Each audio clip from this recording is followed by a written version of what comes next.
Thôi mày là cái đùa đấy em tập trung bắt cá mày. Ôi, chết mình quá. Bây giờ ta cho đi bỏ cá. Tao không có buồn. Cả ngày buồn mới chả là giàu. Nó cho phong dứa cho nó cũng cho bé mua giờ mình chơi đó.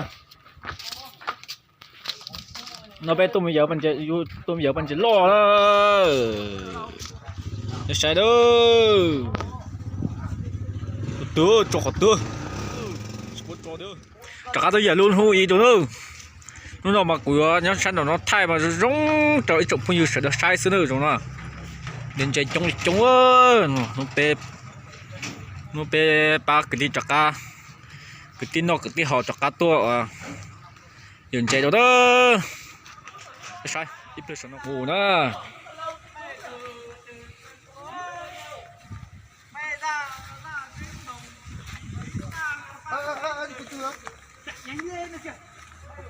bắt sai nó lo sẽ cần có xíu đó cho nó cho dùng cây họ nè tụi nó chỉ tụi nó chỉ nhá là nè Xin chào. dùng bây giờ cho tụi tí rồi nó chúa nè Phát trực tiếp tao khốn này. giờ cho tụi tí lo nè phát đó là giờ tí cho tí cho lính nè tụi tệ ô giờ nó chưa khe tụi trò nó chỉ sẽ dùng cháu tụi nó cái lò dễ thế nè Tụi đi học khóa đây là thầy ậu này. họ tụi đây là cá tầm tết tụi này dầu mong nho bị tôi sẽ tôi nè họ tụt vô tụt cờ tụi này giờ mấy cái sau đấy không cái độ đấy cái ở đây nó chưa sau đâu Holy shit là sâu nhất đây. đi một nửa nè nửa đường nè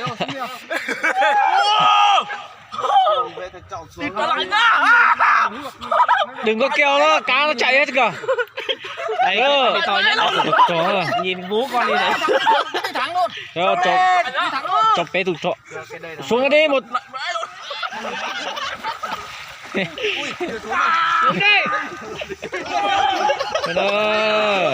để cần cái đấy Mạnh mẽ lên. Ngươi không lấy chạy à, nó thằng này. Làm mang ra đây chứ. Nhanh lên làm. Lại đấy. Ngồi lên các em ơi.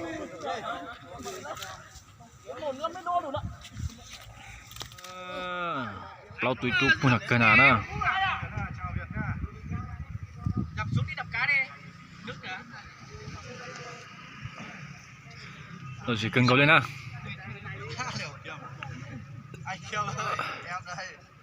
bù nè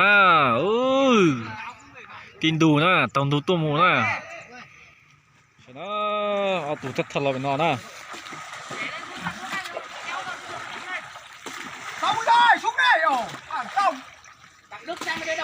tông lại bắt cá cái rảnh này tông Xuống đây. đó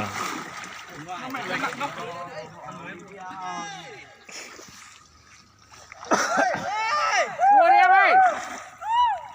Mua em ấy, đẩy vào trong này. Đồng chí Tông, sao Văn Tông? Con bảo hết nhặt con về. Từ. sẽ nó tôi là cho nè Giấu xuống đi. Nếu con vô khi nó xuống lên luôn. Giấu đi. Rồi. Con này.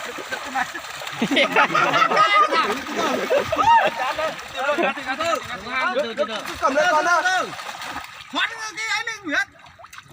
Nguyễn ơi, sao cái chân gì đấy, kẻ vứt con cá nó ra, kẻ đi. Thoát đi chân gì cái lạ này, cái thẳng đi. Kẻ con mắc nó kẻ. chả thấy hoài rồi hấp thôi dần nước Hấp rồi à? Hấp chưa cái này nữa là còn rất nhiều nữa rồi. Đấy nhiều nữa là thứ ăn rất rồi. Đấy, không chơi nữa đâu. Chú lấy nhả. Lấy đi mới đủ ấy. Đó, trời em lạnh lắm rồi. Toàn B vào đây. Toàn B. Mình chạy vào trong kia lấy cái lấy à? Rồi.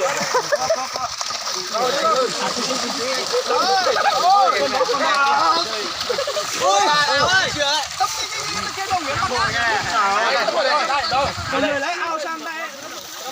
Lên. Đúng bớt rồi, lấy ấy nữa, lấy cầm cái đi chung này, ấy chung cầm cái bì lên đây đây. Đây anh nhắm là sau luôn luôn này. Anh bắt cái bì này. Cầm một cái bì ra chỗ không chứ cả.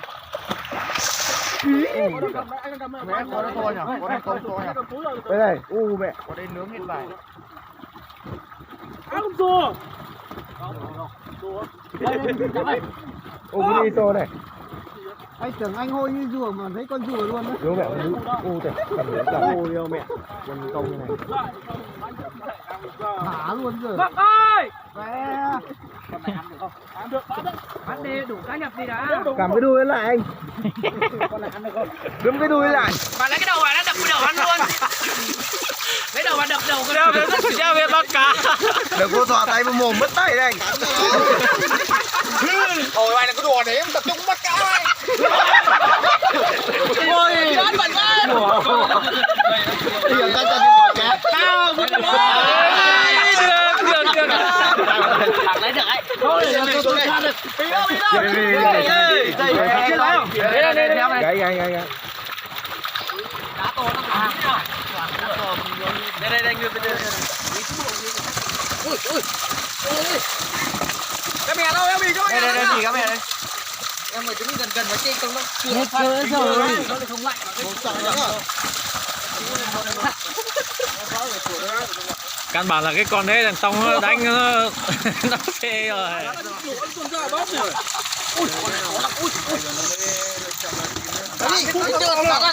nó ra. Ui. Cái của anh công là thắm ác rồi. Dày rồi thì bao lên đi. Buộc lại đi. Lượng mới đấy mà phải tự gió à? Nó con thì nó lạnh chưa cả nó vú lại với cái gì sợ. Mà dồn vào nó không mà dồn. Dấu. Lấy mấy đã biết đường nào? Cho ra ngoài. Cho ra ngoài. Đây nó lên.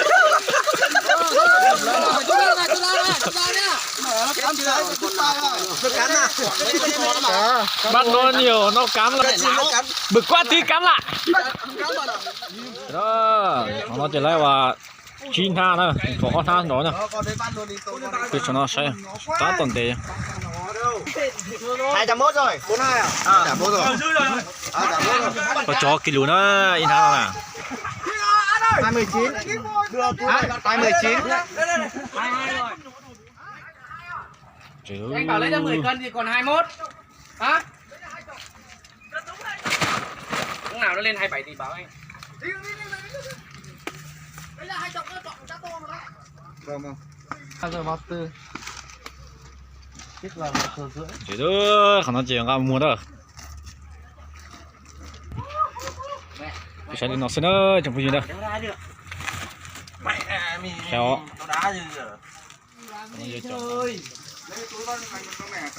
Cho nó tập cái gì. Anh này vẫn một con cá mèo với lại con cá chớp.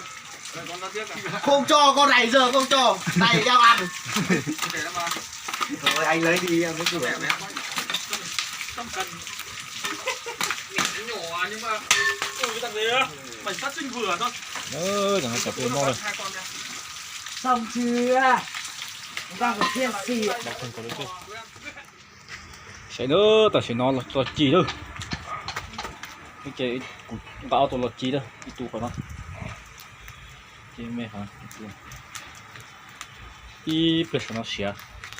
Chắc sẽ đến đó nó cụ thể tủ cứ theo. Vì ở đây chỉ ứng cả tủ là chỉ sư. Đấy xem chỉ là mà gắt chạy tôi nè. Chắc là từng tủ đi đâu. À không có muối nhỉ? Muối á? Đúng. Bỏ muối cho nó mới thơm, nó mới ngọt.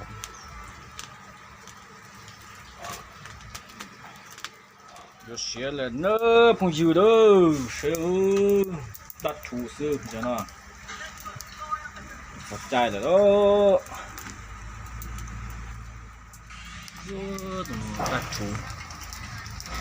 Đặt chủ thế chắc là tiền đi. Rồi nó cho sẽ làm thế nào nữa. Nó đó ta chỉ đó. Đấy, bắt đầu mình chọn thằng Nguyễn vào này. Không anh phải làm hết cho cái đầu có cụ có đuôi có đầu có kết chưa? Anh vào thì làm cái lông Chụp gì đó. Này cờ xe. Anh có ra không thì mẹ anh á. đăng ký kênh cho anh Va nhá, anh Va channel. Bầu à? Lúc nó gọi tao nó đang Cần có đó. có trứng này, Ăn cơm á. Sợ nó chỉ không mì tôm. thay gì nữa, thay là tao chơi chứ. Tao ngắn mày phải cho tao gần cái Đợi này. thêm sợ ý cho nó tóm rồi nó thế. Chanh nhau à? Sai không? Ăn mày chanh nhau nó mới vui rồi. Rượu đây à? Mày anh thấy đấy. Thật chờ thế. Đấy, ai cầm máy quay cho anh Va uống nhỉ? Khẩu chờ nhá, khẩu chờ nhá. Anh ấy. Khẩu chờ chứ đó. Khẩu chờ uống rượu gì á. Bảo ơi. Lại nhá. Chọn tấu nó thì được. Cũng nhiều được rồi. Giờ sau đó cũng không chơi đấy chỉ không chơi cũng chỉ biết sẽ là chụp phim lượng nữa. Nếu sẽ của mình chắc là thay đổi đấy.